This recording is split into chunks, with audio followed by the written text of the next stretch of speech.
अस्सलाम वालेकुम साथियों। बहुत ही रोज़ हुए कोई भी अपलोड नहीं कर पाए हैं। आप तो जानते ही हैं हमारी तबीयत भी ठीक नहीं थी।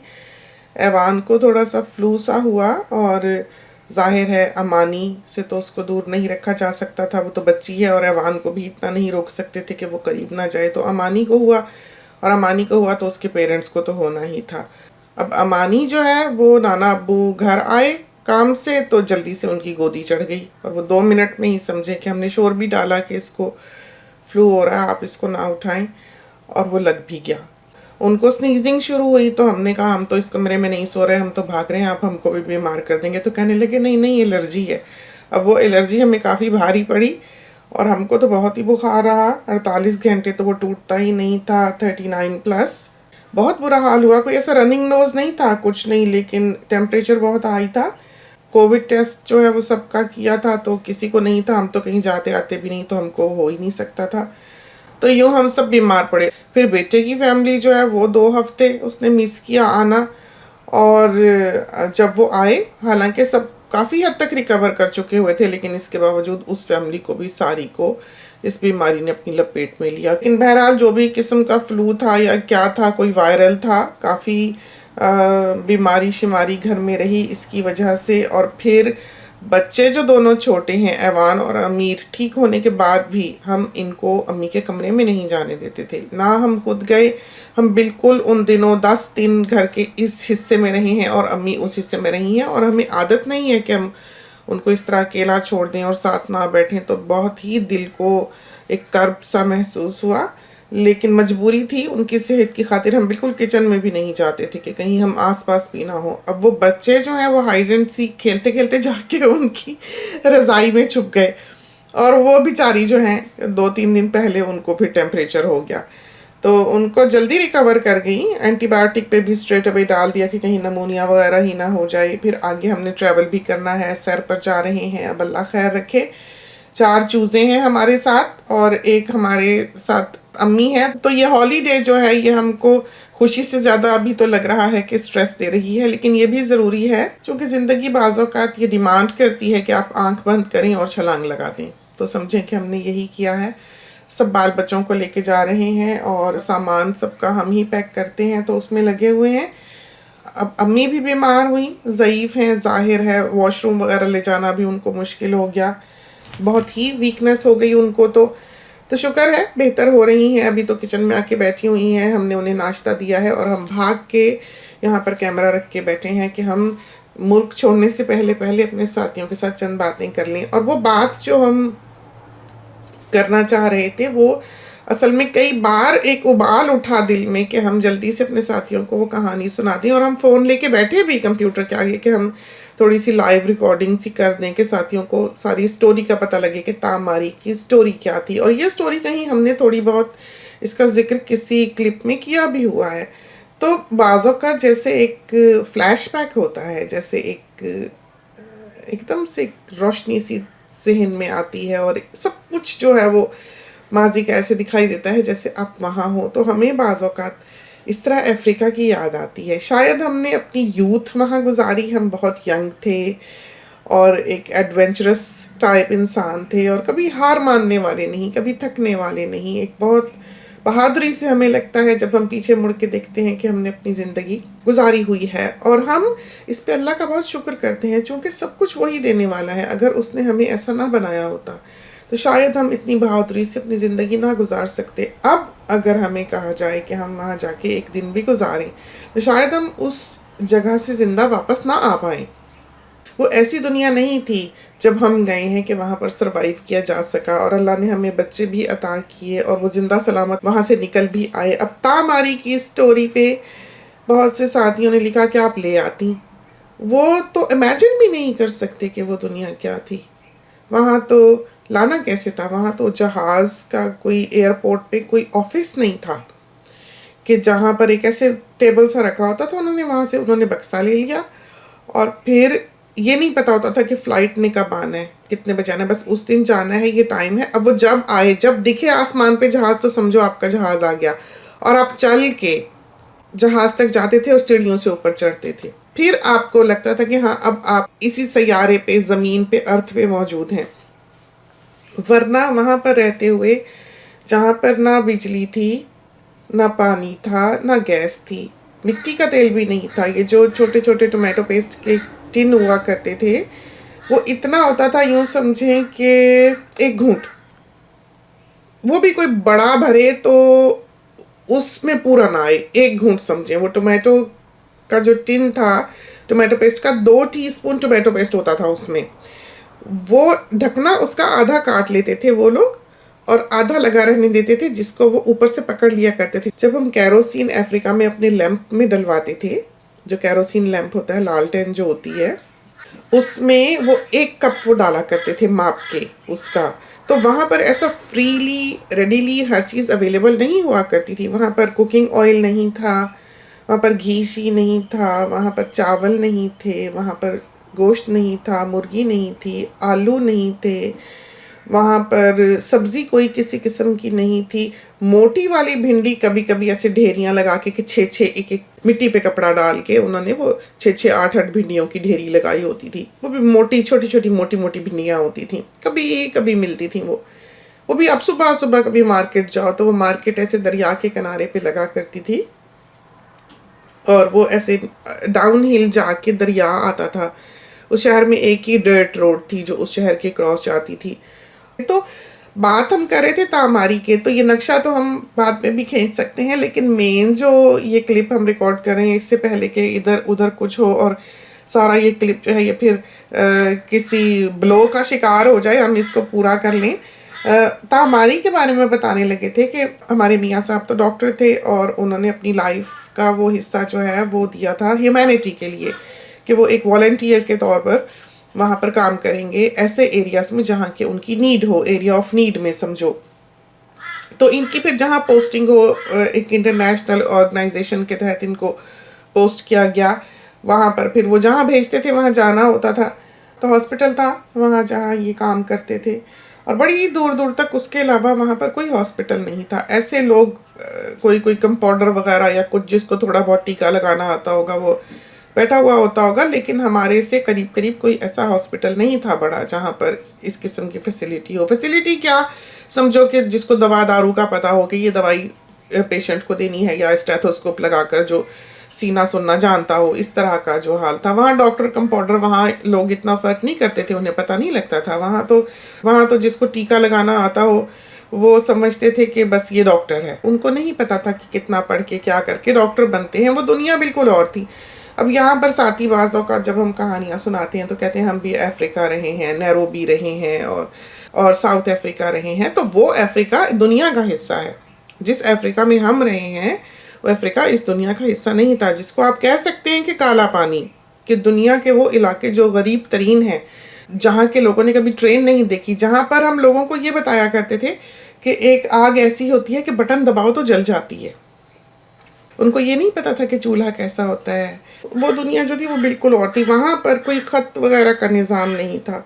अगर मेल आती थी तो 6 महीने में एक बार आती थी, कि कभी जब डर्ट रोड जो है वो डूबी ना हो। वहाँ पर रेनी सीज़न जो होता था वो इतना हैवी होता था कि जो थोड़े बहुत कच्चे रास्ते थे वो कट जाया करते थे।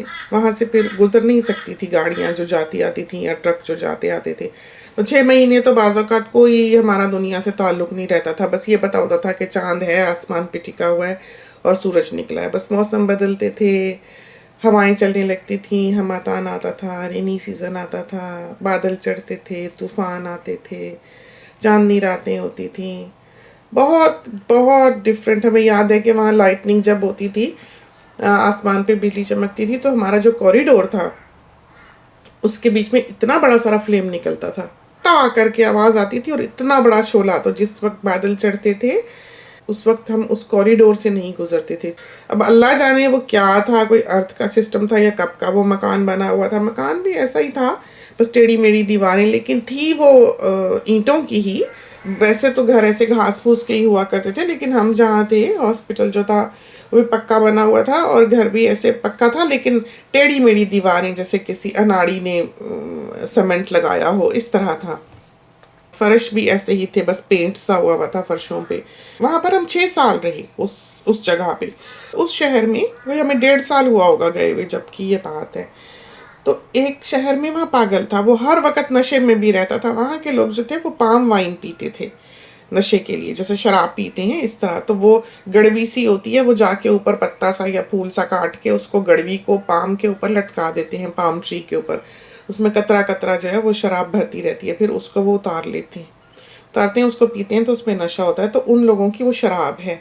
तो उन इलाकों में जैसे कोई अगर बैगर था तो सब उसको जानते थे, कोई क्या है कैसा है, सबको एक दूसरे की खबर होती थी। हमें वहाँ की ये एक बहुत अच्छी चीज़ लगी कि एक से दूसरे की खबर होती है वहाँ पर, क्योंकि ये चीज़ें नहीं थी जो इंसान को इंसान के ताल्लुक से दूर करती हैं। जैसे बिजली नहीं थी, टीवी देखने को नहीं था, रेडियो सुनने को नहीं था, और कंप्यूटर्स नहीं थे, फ़ोन्स नहीं थे, मोबाइल्स नहीं थे, कोई ऐसी चीज़ नहीं थी। तो सारा जो टाइम था वो एक इंसान दूसरे इंसान को देते हुए ही गुजारता था, या काम भी वो करते थे तो वो सारे एक साथ ही करते थे, खाते भी थे तो एक साथ ही खाते थे। तो उस शहर में एक पागल था और वो हमेशा पी के भी फिरता रहता था हर वक्त। तो वो जो पागल होते हैं ज़ाहिर है उनमें ताकत ज़्यादा होती है, एक नॉर्मल इंसान से ज़्यादा स्ट्रांग होता है पागल इंसान जो होता है। हमारी जो थी वो छोटी सी बच्ची थी, को 5 साल की होगी, 6 साल की होगी। जो छोटी सी पोस्ट हमने यहाँ डाली उसके बारे में बहुत से सवाल साथियों ने हमसे किए कि लाई क्यों नहीं, रेस्क्यू क्यों नहीं किया, और वहाँ क्यों छोड़ आई, आ कैसे गई, और ये सब कुछ बहुत। तो क्या कहें, यहाँ पर हमने कहा कि अल्लाह आता है जहाँ पर आप सोचते हैं कि बस खुदा है उसके हवाले, ये करके इंसान जो है वो चला आता है। क्या करे, बेबसी की दुनिया है वो। तो तामारी जो थी हमारे ख्याल में उसकी जो वालदा थी, अब हमें सही से याद नहीं, लेकिन हमारे ख्याल में कि ड्यूरिंग चाइल्ड बर्थ उसकी मम जो थी वो गुजर गई थी, और उनको किसी और ने पाला हुआ था माँ की तरह। तो जिन्होंने पाला हुआ था उसको, या जिनके साथ वो रहती थी, या उसकी जो अब मम थी, वो बिजनेस करती थी, पका के खाना बेचती थी, पका पकाया। जैसे लोग जो काम कुम करने वाले हैं वो चावल और वो जो पत्ते पुत्ते पकाते हैं, ड्राई फिश पकाते हैं, उनका खाना हम भी कभी कभी मंगा लिया करते थे, चूँकि वो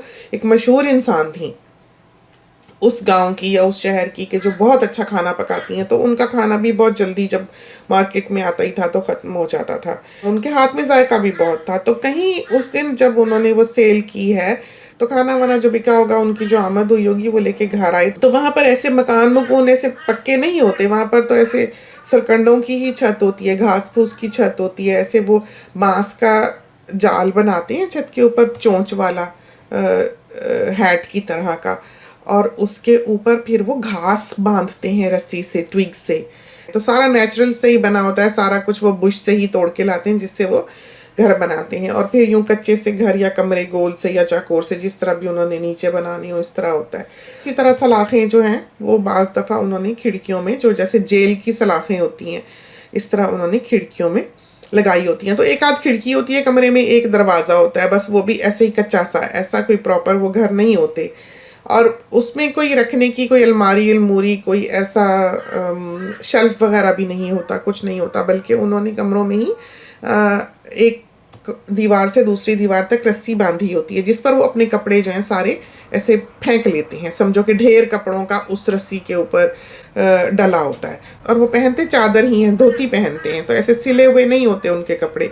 जो उनका ऊपर का भी ड्रेस होता है, अगर कोई ज़रा पैसे वाला हो तो वो काफ्तान सा पहनता है, समझो लंबा चोगा सा पहनता है, उसमें भी बहुत सिलाइयाँ सिलुइयाँ नहीं होती, बिल्कुल सादे ऐसे कपड़े होते हैं।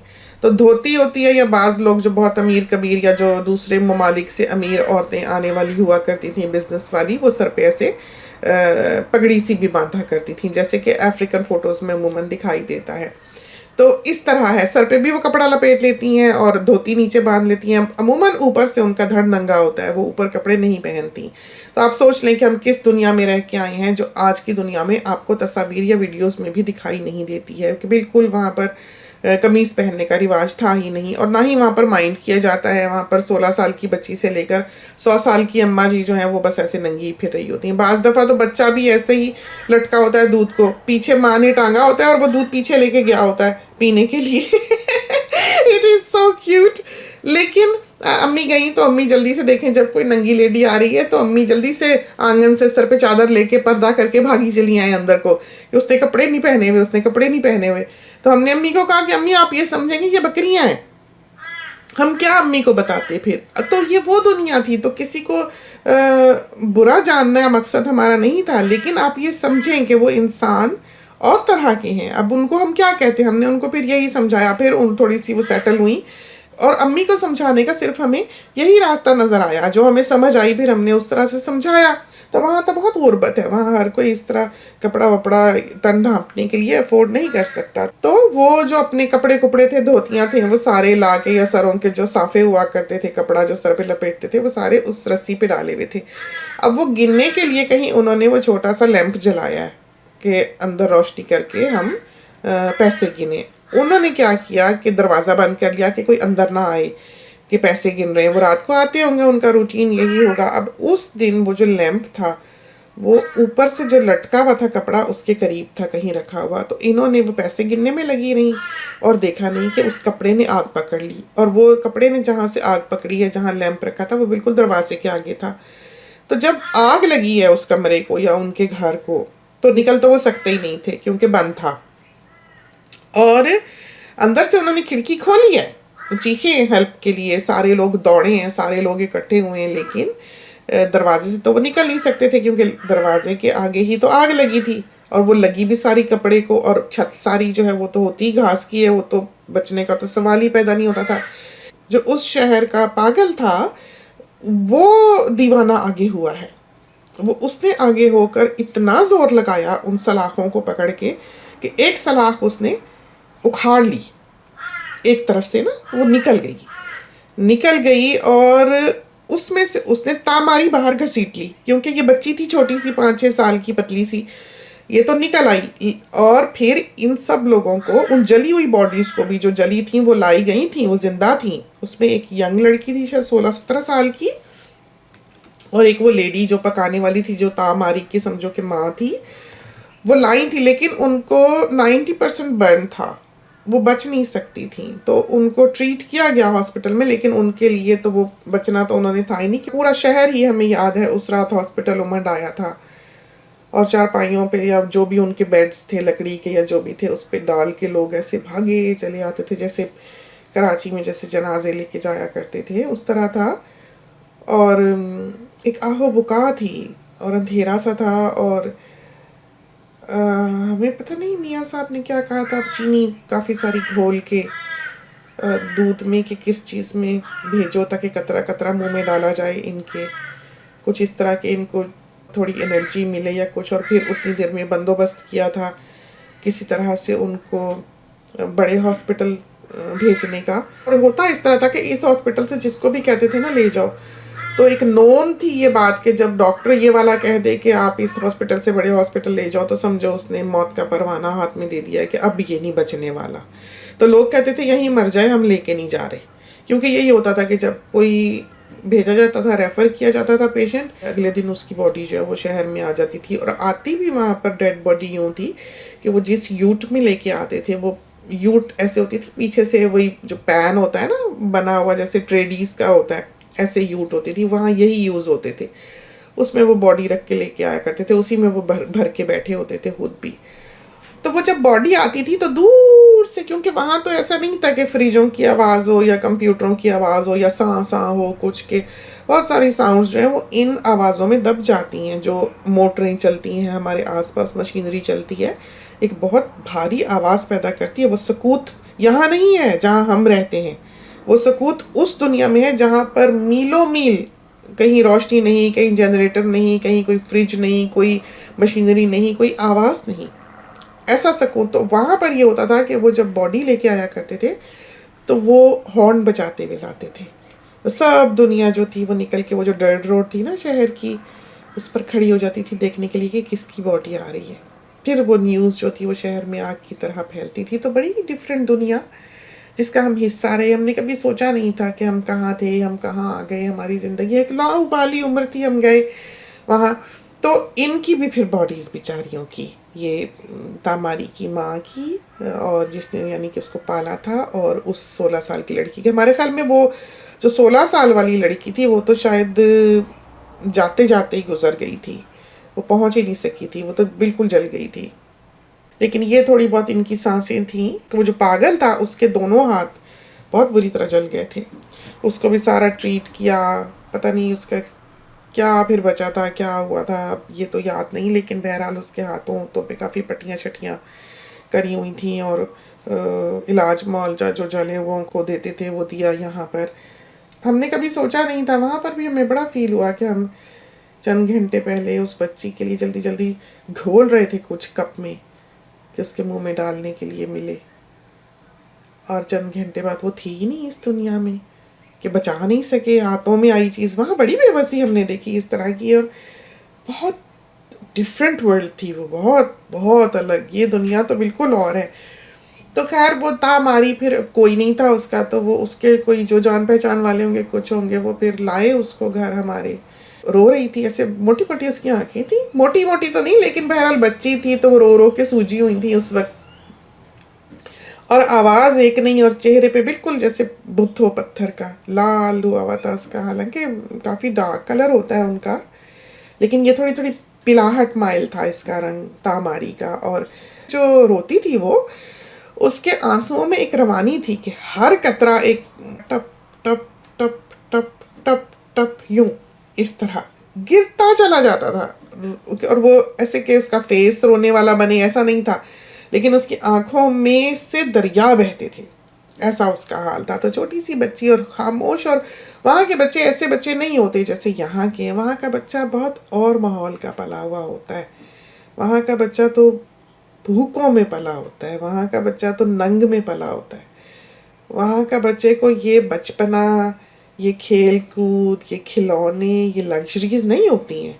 वहाँ के बच्चे को तो रोटी भी नहीं मिली होती। वहाँ तो माएँ बच्चे को, जब माँ का दूध ना हो या कम हो, तो ये चावलों का जो चूरा होता है, क्योंकि चावलों का छिलका भी वो कूंडी में पीस के उतारते हैं, तो वो चावल भी पिस जाते हैं।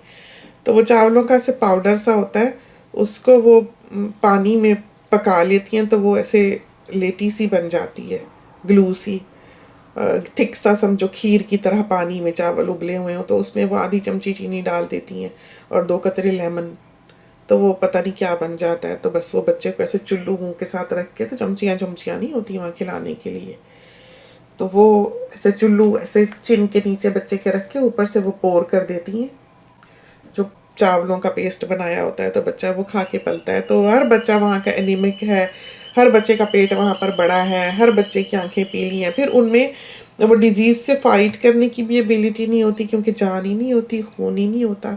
तो वहाँ पर कोई आपको ऐसा नहीं मिलता जिसका कोई बच्चा ना गुजरा हो।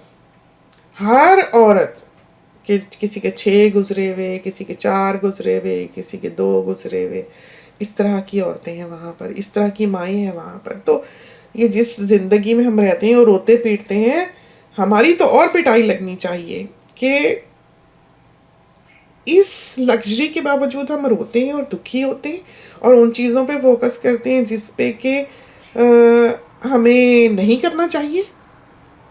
उस दुनिया के लोगों को देखें कि ऐसी बेबसी है कि आप कर नहीं सकते कुछ।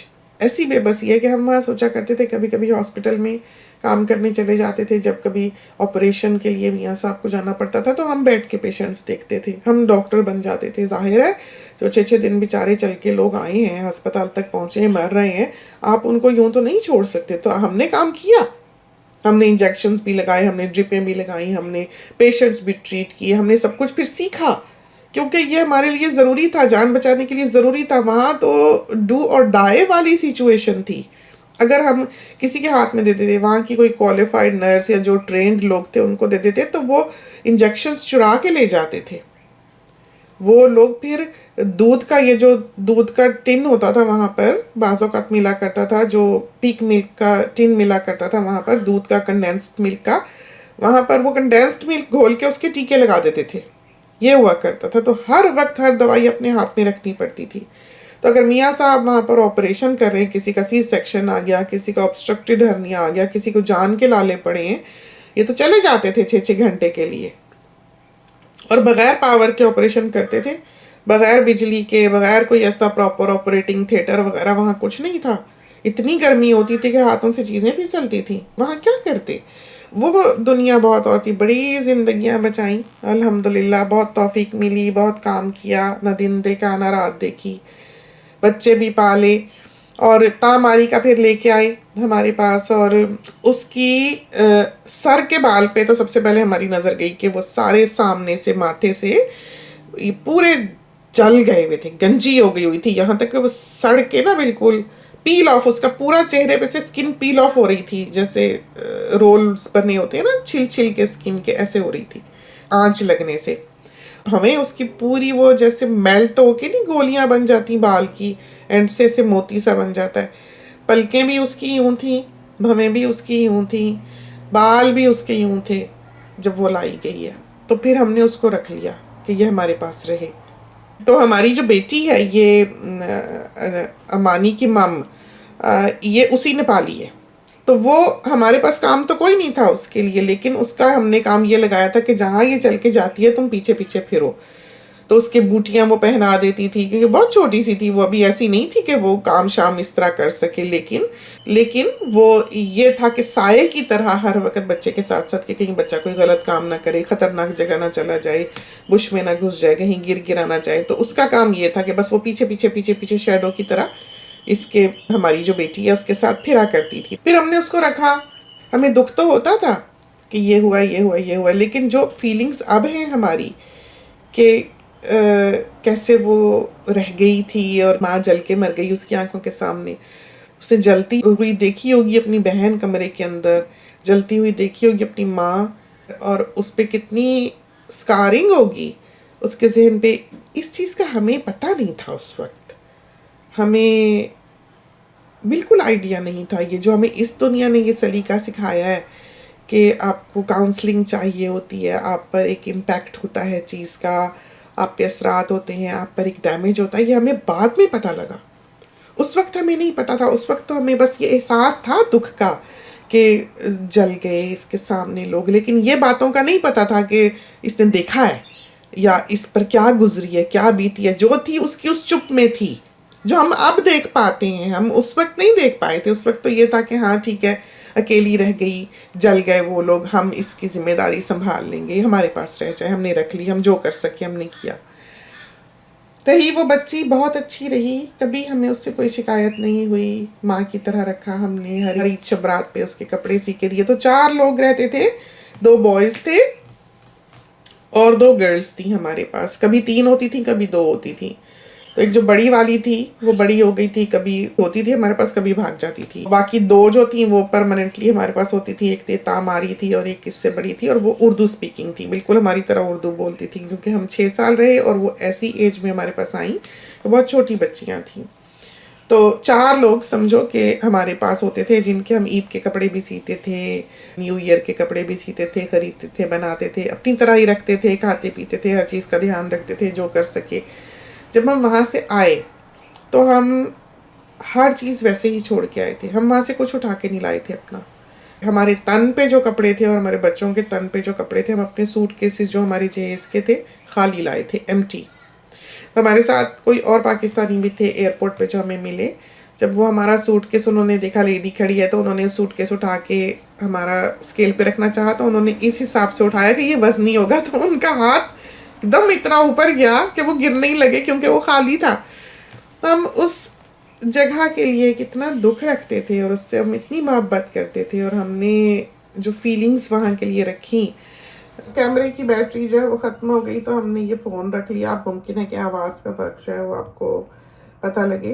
तो वहाँ के लिए जो फीलिंग्स थी और हमें जो एहसास था कि बाहर की दुनिया से यहाँ कोई चीज़ पहुँचाई नहीं जा सकती, और यहाँ से कोई चीज़ जो है बाहर ले जाई नहीं जा सकती, इस वजह से हमारे पास जो कुछ था हम छोड़ आए। हम भरी अलमारियाँ छोड़ के आए थे, हर चीज़, बर्तन, कपड़े अपने, जूते अपने, और सब उनको ही दे आए थे कि तुम लोगों का जो जैसे दिल करे बांट लेना, हमें कुछ नहीं चाहिए। तो बस जो हमारे तन पे कपड़े थे, हम जब इंग्लैंड आए तो आम तातील थी, उस दिन पब्लिक हॉलीडे थी, तो हमारे बच्चों के पास कपड़े नहीं थे। फिर हम जिनके घर आए अपनी कज़न के पास, उसके बच्चों के कपड़े हमारे बच्चों ने पहने थे। फिर अगले दिन मार्केट्स खुली तो फिर हमने जाके बच्चों के लिए इंग्लैंड में कपड़े खरीदे। तो वो दुनिया बिल्कुल और थी।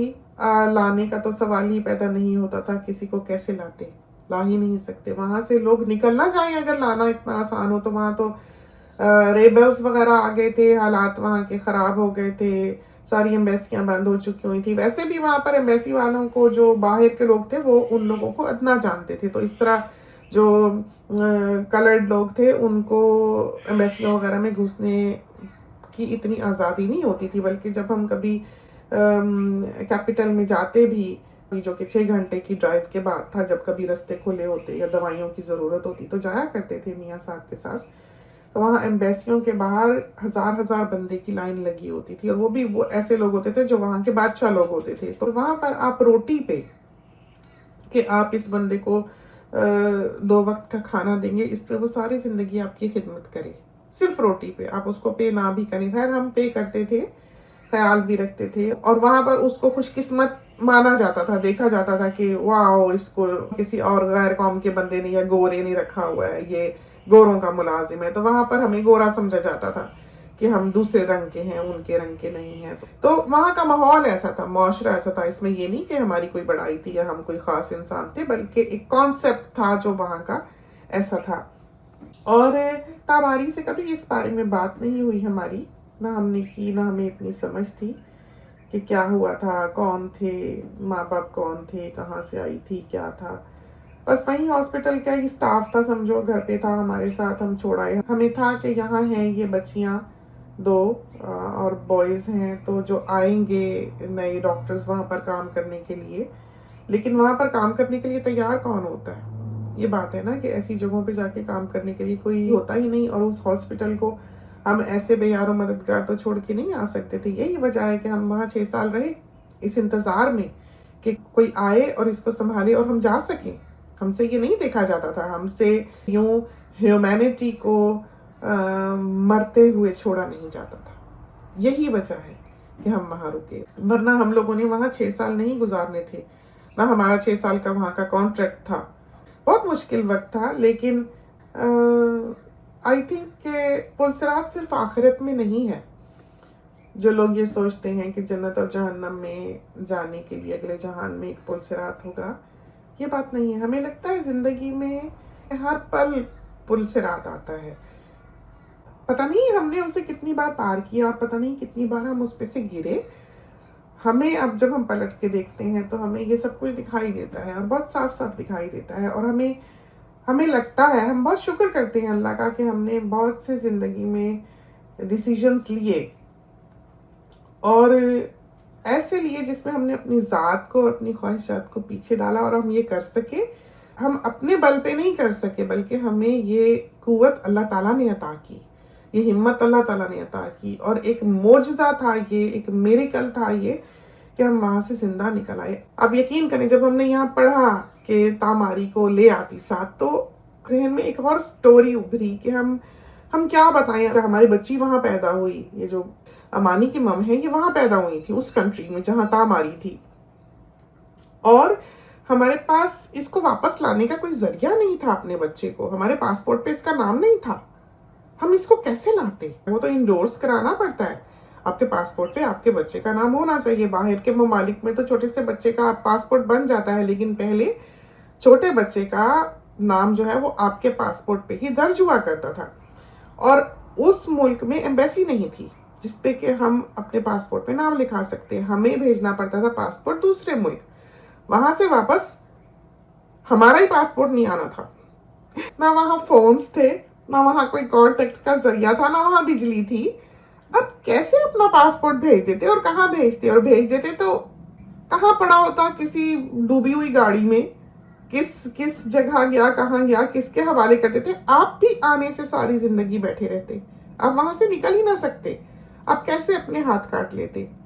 फिर जब हमने वापस आना था तो हमने अपने पासपोर्ट पर अपने हाथों से उसका नाम लिख लिया। हम क्या करते? अब ये तो मजबूरियां थी वहां की। हमने अपने पासपोर्ट पर अपनी बच्ची का नाम अपने हाथ से लिखा, और बाहर की दुनिया ये सोच नहीं सकती कि कोई इस किस्म का जुर्म जो है वो कर भी सकता है। और जिस वक्त हम एयरपोर्ट पे खड़े थे अपना बच्चा लेकर जहाज में चढ़ने के लिए, कभी कभी तो हमें लगता है कि हम चीख चीख के रोएं, और कभी हमें लगता है कि हम बहुत हंसे अपनी हरकतों पे कि हमने ये क्या क्या किया हुआ है। लेकिन आपके पास रास्ता नहीं होता। उस वक्त जायज़ और नाजायज़ की जंग नहीं होती, उस वक्त सर्वाइवल का मैटर होता है। आपने वहाँ से निकलना था, आपका टाइम पूरा हो गया था, आपके हाथ में आपकी औलाद थी, आपने उसे लेकर निकलना है। आपके पास कोई रास्ता नहीं है कि आप उसे निकाल सकें, आप क्या करते? तो हमने फिर खुद ही लिख लिया नाम, वही पासपोर्ट सारी दुनिया में हम लेके फिरे, कोई कहीं किसी ने ना पूछा ना पता किया। जब हमारा बड़ा बेटा पैदा हुआ है, हम उसको भी लेके नहीं आ सकते थे वहाँ से, वो तो बहुत छोटा सा बेबी था, लेकिन हमारे ताया जान उस वक्त हयात थे जो इंग्लैंड में थे और एम्बेसी में थे। उस वक्त आपके बेबी का इमरजेंसी पासपोर्ट जो है वो 6 वीक्स का या कुछ अरसे तक वो वैलिड हुआ करता था, वो इशू कर दिया करती थी एम्बेसीज। तो उस वक्त हमारे ताया जान ने वो इमरजेंसी पासपोर्ट जो है वो एक कागज़ का टुकड़ा था जो बना के हमारे ताया जान ने खड़े पैर भेजा था हमको कि ये बच्चा वहाँ से निकाल सके अपना। इस तरह पर हमारा बेटा उस कंट्री से निकला था। जब हम फिर आए वापस आके फिर हमने अपने बच्चे का नाम इंडोर्स कराया था अपने पासपोर्ट पे, लेकिन बेटी हमारी फिर दूसरे मुल्क में जाके पैदा हो गई। और वहां पर जब वो पैदा हुई, जब हमारे तायाजान हयात नहीं थे, और वो दुनिया बिल्कुल और थी। जहाँ बेटा पैदा हुआ था वो दुनिया फिर भी थोड़ी बहुत बेहतर थी कि वहाँ गोश्त मिल जाता था, मुर्गी मिल जाती थी, वो फ्रेंच कॉलोनी थी। ये वाला जो कंट्री था ये इंग्लिश कॉलोनी थी, और ये इसका बहुत डाउनफॉल हुआ था, यहाँ का बहुत जवाल पजीर थी ये दुनिया। और यूं हम अपना बच्चा वहाँ से निकाल के लाए थे। वो तो तामारी को कहाँ से लाते। जब हम आए तो हमें हमें लगता था हमारे कदम पत्थर के हैं, हम पत्थर के बुत हैं। हम इतने हैवी थे कि हमें लगता था हमें अपनी टांगें घसीट घसीट के आगे रखनी पड़ रही हैं। हमने अपने बच्चे उठाए हुए थे, अपने जहेज का वैनिटी केस था हमारे पास, और तामारी भी आई हुई थी एयरपोर्ट पे, और दूसरी बच्ची भी जिसने हमारा बहुत साथ दिया, जो हमारी तरह बोलती थी। उसने मैं एक दफ़ा फ़ोन किया था कहीं से, फ़ोन लेकर हमारा नंबर। वहाँ पर अब सुना है कि मोबाइल्स हैं, वहाँ पर सुना है कैसे ये जो सोलर की बैटरीज वगैरह हैं ये हैं। वहाँ पर चाइना के लोग भी बहुत काम करते थे, जो चाइना की ये बड़ी खूबी है, वहाँ पर चाइनीज़ हॉस्पिटल्स भी थे। ये लोग, ये जो कौम है जो चाइना है, इसने यूं ही ऐसी तरक्की नहीं की। क्या हम तो यही सोचते हैं ना कि बहुत बड़ा एक्सपोर्टर है, बहुत चीज़ें बनाता है, लेकिन इस कौम में ह्यूमैनिटी है। हमसे पूछें कि जहाँ कोई नहीं जाता था वहाँ इनके हॉस्पिटल्स और इनके लोग जाके वहाँ अफ्रीका में मदद किया करते थे। ये लोग वहाँ पानी भी लगाते थे, ये लोग वहाँ सप्लाईज भी पहुँचाते थे। इन लोगों ने वहाँ अपने हॉस्पिटल्स भी खोल रखे थे कि इंसानियत की खिदमत के लिए। तो ऐसी कौमों को खुदा ज़ाया नहीं किया करता, इनको तरक्कियाँ मिलनी ही मिलनी है, क्योंकि इन्होंने बीज ऐसे बोए हैं। तो एक नस्ल में ये रिवॉर्ड नहीं मिला करता, ये तो नेशंस फल खाया करती हैं। तो बहुत कहानियां हैं वहाँ की, बहुत मुश्किल है हमारे लिए ये सुनाना, लेकिन सुनानी चाहिए। साथी कहते हैं किताब लिखो, तो हमने तो कभी किताब पढ़ी नहीं लिखें कहाँ से। बहुत हेक्टिक लाइफ, बहुत भागम दौड़ी की ज़िंदगी, और जिम्मेदारियां ऐसी, और हर तरफ की संभाला संभाली, सारी फैमिली को लेके चलना। 12 अफराद हैं घर के, समझो, माशाल्लाह माशाल्लाह। और जाहिर है आप ऐसे कंप्यूटर पे बैठ के अपने काम नहीं कर सकते, आप कुकिंग शोज नहीं रन कर सकते। ऐसे में आप इतनी बड़ी जगह पे रहते हुए, जितनी बड़ी जगह पे हम रहते हैं, कि कहीं गुलाब की डंडी टूट गई, कहीं वीट निकल आई, कहीं घास बड़ी हो गई, कहीं पौधे को कीड़ा लग गया, आप कहाँ कहाँ भागेंगे। अल्लाह ताला हिम्मत दे, ज़िंदगी दे। हमारे लिए भी दुआ किया करें। रमज़ानुल मुबारक का महीना है, और ख़ासकर इसमें हमारे साथी हमें याद रखें। सुनाते हैं ये कहानियाँ, पता होना चाहिए अपनी ब्लेसिंग्स का, पता होना चाहिए कि हम कितने खुशकिस्मत हैं कि हम इस सिविलाइज्ड वर्ल्ड में रहते हैं, जहाँ हर किस्म का इलाज मैसर है, डॉक्टर्स अवेलेबल हैं, जहाँ बेबसी की दुनिया नहीं है। बहुत नेमतें हैं जो अल्लाह ताला ने हमें अता की, बहुत नवाजा हमको अल्लाह ताला ने, खुदा ने बहुत दिया। और सबसे बड़ी बात जो हम महसूस करते हैं, हम पे अल्लाह का फजल ये हुआ कि हमारे बच्चे अच्छे निकले और दिल वाले निकले।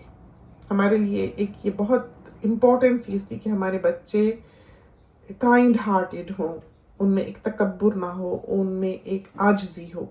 और हम बहुत खुश हैं कि हमारे तीनों बच्चे इस तरह के हैं।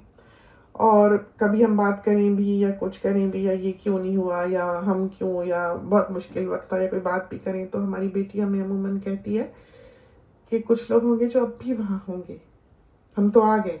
तो उसकी बात बिल्कुल ठीक है कि उन लोगों का क्या है जो अपनी जिंदगियां दे बैठे और वहाँ हैं, वहाँ गोरे भी हैं, वहाँ चाइनीज भी हैं, वहाँ पर गोरे लोग इस फिदायत से जान मारते हैं जिनका कोई दीन धर्म भी नहीं होगा, जो अल्लाह पर ईमान वाले भी नहीं हैं। ये कैसे हो सकता है कि वो लोग ना बख्शे जाएं जिन्होंने अपनी जिंदगी ह्यूमैनिटी के लिए सर्व कर दी। बहुत अच्छे लोग हैं दुनिया में, बहुत अच्छे लोग हैं। तो ये सब चीज़ें किसी भी दीन धर्म से ताल्लुक नहीं रखती हैं, ये ह्यूमैनिटी का हिस्सा है, जो हमारा सबसे बड़ा धर्म है, जो हमारा सबसे बड़ा दीन है। तो बहुत डिवोटेड लोग अब भी वहाँ हैं जो शायद हमारी तरह कहानियाँ नहीं सुना सकें, लेकिन उनको भी अपनी दुआओं में याद रखें।